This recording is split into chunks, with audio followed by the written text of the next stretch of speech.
Welcome to my YouTube channel Ekakshi MPSC। आज आपण राज्यघटनेचे 6वे परिशिष्ट बघणार आहोत।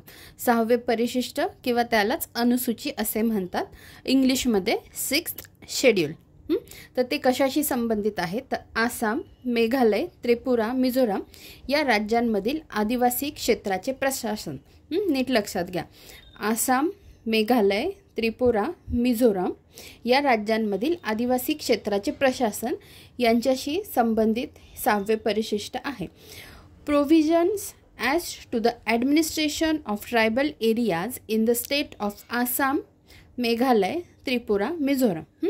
तर आता मेन गोष्ट काय आहे की हे जे 4 राज्य दिलेले आहेत, तर हे 4 राज्य आपल्याला विचारले जातात परीक्षेला। यापूर्वी पण याच्यावर प्रश्न विचारला गेलेला आहे। तर हे 4 राज्य आपले पाठ झाले पाहिजे। तर मग हे 4 राज्य कोणते आहेत ते आपण बघणार आहोत, पण तत्पूर्वी याच्याशी संबंधित आर्टिकल्स कोणते आहेत ते पण नीट बघून घ्या।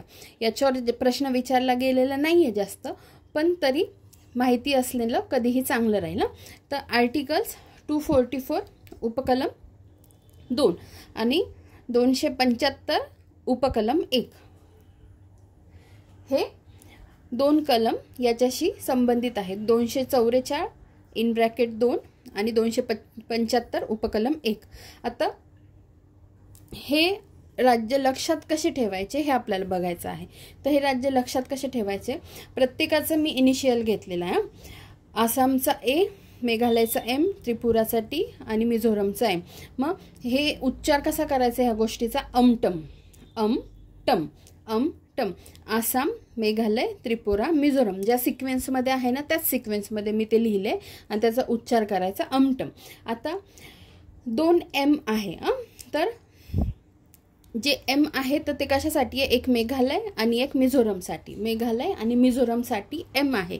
इथे मी मेन्शन केलेलं आहे। यामध्ये काय मणिपूर नाही आहे, मणिपूर नाही आहे हे नीट लक्षात ठेवायचं। त्याच्यासाठी मी इथे हे बोल्डमध्ये सेपरेट लिहून दिलेलं आहे, जेणेकरून आपल्याला कन्फ्युजन नाही झालं पाहिजे। अमटममध्ये 2 M येतात, पहिला M येतो मेघालयचा, दुसरा M येतो मिझोरमचा, आणि त्याच्यामध्ये मणिपूर नाही आहे। पुढे दुसरं कन्फ्युजन आपल्याला कुठे होऊ शकतं, खूप जणांचं कुठे होतं तर 5वं आणि 6वं शेड्यूल ह्या दोघांमध्ये होतं।